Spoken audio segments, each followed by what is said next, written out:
Ukraine is getting pummeled by another wave of Russian airstrikes targeting energy infrastructure.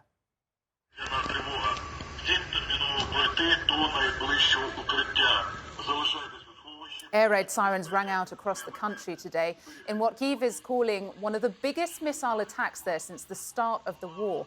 The capital, the northern, central and southern regions all hit. The mayor of Kharkiv is describing the damage there as colossal, and he says there's no electricity, heat or water. Ukraine says 76 missiles have already been launched, and an Air Force spokesman says for the first time, Russia has used strategic bombers. Ukraine's state energy provider says an emergency mode has been activated as critical infrastructure has been targeted. CNN's Will Ripley has more now from Kyiv.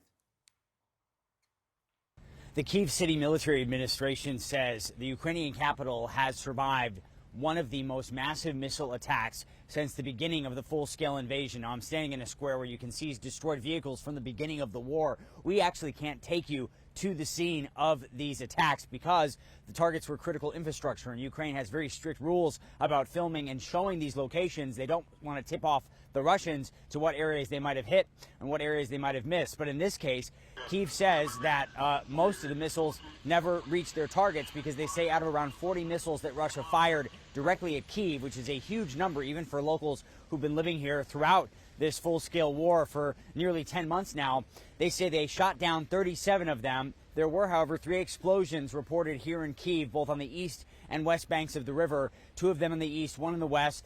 There are reports across Ukraine of entire cities plunged into darkness as a result of these attacks, which didn't just hit here in Kyiv. They also hit to the south in Odessa and to the north in Sumy and Kharkiv. But here in the capital, there were tens of thousands of people sheltering in place, hiding in underground subway stations, waiting for an all clear.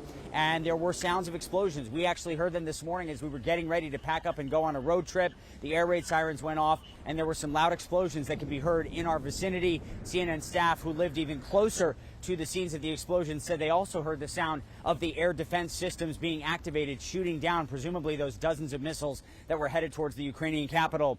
The number of dead and injured, of course, those reports are always fluid, but as of now, we know at least 2 people killed, at least 5 people injured, including children. And UNICEF just days ago warned that these ongoing Russian attacks, this constant bombardment of the civilian power infrastructure, is putting the physical and mental health of nearly every single child here in Ukraine at desperate risk.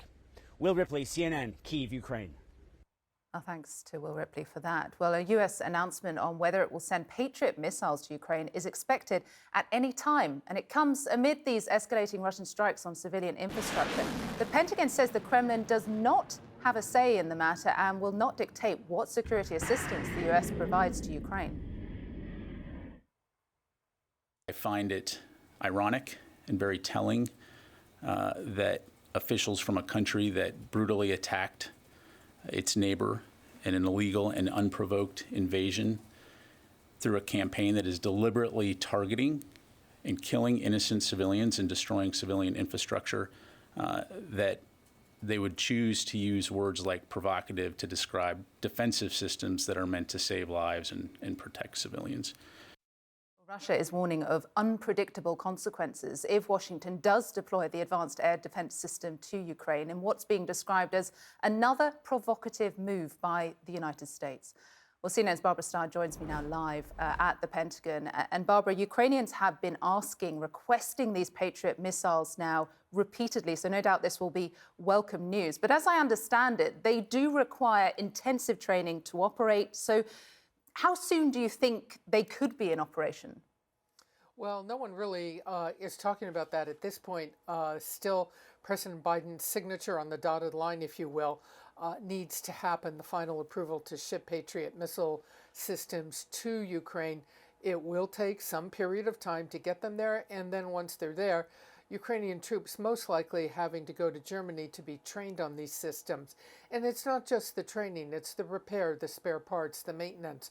So it's a complex system, but the U.S. and Ukraine appear to have come to an agreement that it's really worth it to get this done in the face of these Russian missile barrages. Of course, the advantage of Patriot is its radar can lock onto an incoming ballistic missile and shoot it down at some altitude and distance from its target. inside Ukraine. So that will be a huge benefit, especially as winter approaches and they're trying so hard to keep the power systems running for the people there. At the same time, the U.S. is announcing it's increasing its overall training of Ukrainian forces. Now it's going to be about 500 troops a month in Germany at a training area that the U.S. operates in Germany. They are going to escalate the training, if you will, get them better trained up on more complex systems and as units, basically moving beyond the individual Ukraine soldier now, getting these units fully capable, fully trained of being able to operate on the battlefield. Christina? Barbara Starr at the Pentagon for us. Thanks very much, Barbara.